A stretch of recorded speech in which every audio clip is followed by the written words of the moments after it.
Friends, آپ سب Isaac Newton اور Albert Einstein کو تو جانتے ہی ہوں گے اور آپ نے ان کی ذہانت کے بہت سارے قصے سنے ہوں گے۔ آپ کو شاید یہ لگتا ہے یہ دنیا کے سب سے زیادہ ذہین انسان تھے، لیکن ان دونوں سے زیادہ ذہین ایک اور شخص بھی تھا جس کو کوئی نہیں جانتا۔ وہ بالکل گمنام ہے۔ یہ کہانی اس شخص کی ہے جس کا IQ لیول ان دونوں سے زیادہ ہے، مگر اسے کوئی نہیں جانتا۔ اس شخص کو پوری دنیا میں سب سے زیادہ ذہین سمجھا جاتا ہے۔ البرٹ آئنسٹائن کا IQ لیول 160 تھا اور آئزیک نیوٹن کا IQ لیول 190 تھا، لیکن جس شخص کی ہم بات کر رہے ہیں اس کا IQ لیول 260 تھا۔ اس شخص کا نام ہے ولیم جیمز۔ یقیناً آپ نے اس کا نام نہیں سنا ہوگا۔ آج ہم اس گمنام شخص کی زندگی کے بارے میں جانیں گے۔ ولیم جب 8 سال کا تھا تو وہ 8 مختلف زبانیں بولتا تھا۔ ولیم 1898 میں امریکہ کے شہر نیو یارک میں پیدا ہوا۔ ولیم جب 18 ماہ کا تھا تو اس نے امریکہ کا مشہور اخبار نیو یارک ٹائم پڑھنا شروع کر دیا۔ اس نے چھوٹی سی عمر میں ہی اپنی ایک زبان تخلیق دی جس کو اس نے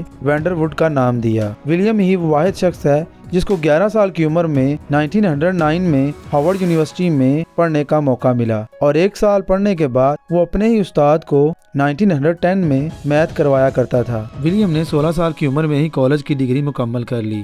ولیم چھوٹی سی عمر میں ہی اپنی اعلیٰ صلاحیتوں کی وجہ سے مشہور ہو گیا، لیکن اسے مشہور ہونے کا بالکل شوق نہیں تھا۔ وہ علیحدہ تنہائی میں رہنا پسند کرتا تھا۔ اس کی سب سے اچھی زندگی وہ تھی جب وہ کسی سے رابطے میں نہ ہو۔ ایک موقع پر ولیم نے ایسا بھی کہا کہ وہ کبھی شادی نہیں کرنا چاہتا۔ ولیم کا والد چاہتا تھا کہ ولیم اور زیادہ تعلیم حاصل کرے کیونکہ وہ جانتا تھا کہ اس میں کچھ خاص ہے جو کسی اور میں نہیں، لیکن ولیم جیسے جیسے بڑا ہوتا گیا وہ تعلیم سے دور ہوتا گیا کیونکہ اسے لگتا تھا کہ اگر وہ آگے تعلیم حاصل کرتا گیا تو وہ اور زیادہ مشہور ہو جائے گا۔ یہاں تک کہ ولیم اور اس کے فادر کے درمیان اس بات کو لے کر لڑائی ہو گئی۔ لڑائی اتنی شدید تھی کہ ولیم کے والد کی 1923 میں ڈیتھ ہو گئی، لیکن ولیم اپنے فادر کے جنازے پر بھی نہیں گیا۔ سب سے چھپ کر رہنے کے لیے ولیم نے چھوٹی موٹی نوکریاں کی، لیکن اکثر لوگ ان کو پہچان لیتے تھے۔ ولیم نے ورلڈ وار 1 میں جنگ کے خلاف آواز اٹھائی جس کی وجہ سے اسے 18 ماہ کی قید ہو گئی، لیکن اس کے خاندان والوں نے اس کی بیل کروا دی۔